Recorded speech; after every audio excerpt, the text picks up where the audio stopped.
السلام علیکم ورحمۃ اللہ وبرکاتہ۔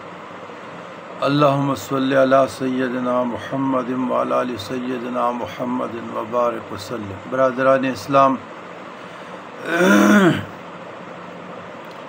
طبیعت ساتھ نہیں دے رہا، انسان ہے، خلق الانسان ضعیف ہے، انسان فطرتاً کمزور ہے۔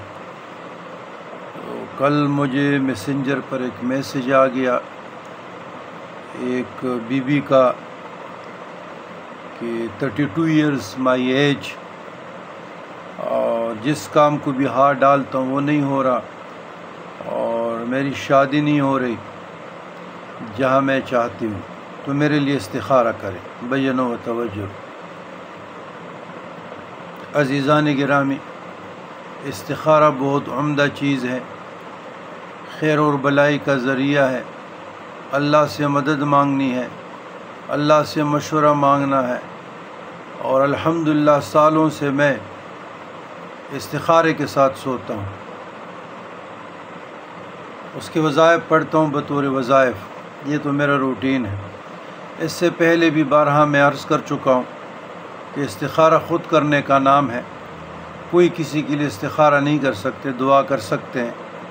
تو لہٰذا شریعت مطہرہ کے زرین اصول یہ ہے کہ 2 رکعت صلاۃ حاجت پڑھیں، اللہ کی تعریف کریں، درود شریف پڑھیں، اور پھر استخارہ کی دعا کریں اور لیٹ جائیں۔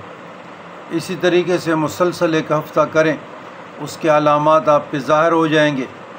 بالفرض اگر وہ علامات ظاہر نہ ہوئے تو من یتوکل اللہ فہو حسبہ، آپ اللہ تعالیٰ کی ذات پہ توکل کریں۔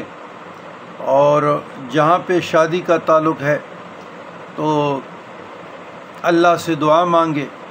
تو پھر میں نے دعائے موسیٰ علیہ السلام ان کو اجازت دی کہ یہ 313 1100 بار پڑھتی رہے، رب انی لما انزلت الی من خیر فقیر، اولا خیر درود ابراہیمی 3 مرتبہ۔ جس کے پاس گھر نہ ہو، جس کے پاس روزگار نہ ہو، جس کے پاس بیوی نہ ہو، یا بیوی عورت چاہتی ہو کہ میرے پاس مرد نہ ہو، دلہا، تو اللہ سے دعا بھی مانگے، اللہم یسر لی جلیسا صالحا، کہ یا اللہ مجھے عطا فرمائے اپنی جناب سے، اپنے کرم فضل سے میری دعا سن لے، جلیسا صالحا، نیک ہم سفر۔ تو استخارہ جو گلی گوچوں میں لوگ بیٹھتے ہیں اور لوگوں کو غلط طریقے سے گائیڈ کرتے ہیں، تو یاد رکھیے گا یہ تعلیمات بزرگان دین کی بھی اور تعلیمات اسلامیہ کی بھی خلاف ہیں۔ تو یہ بات سمجھ میں آئی کہ استخارہ خود سے کرنے کا حکم ہے، تو لہٰذا آپ خود اس پر ڈسکرپشن آ جائے گا، دعا بھی آ جائے گی، اور طریقہ کار بھی، اس کے مطابق مختلف امور کے لیے آپ استخارہ کرتے ہیں۔ عمدہ چیز ہے، اللہ سے خیر اور بلائی طلب کرنا ہے، اللہ سے مدد کرنا ہے، اللہ سے مشورہ مانگنا ہے، تو بہت اچھی چیز ہے، عمدہ چیز ہے، اور استخارہ ہونا چاہیے۔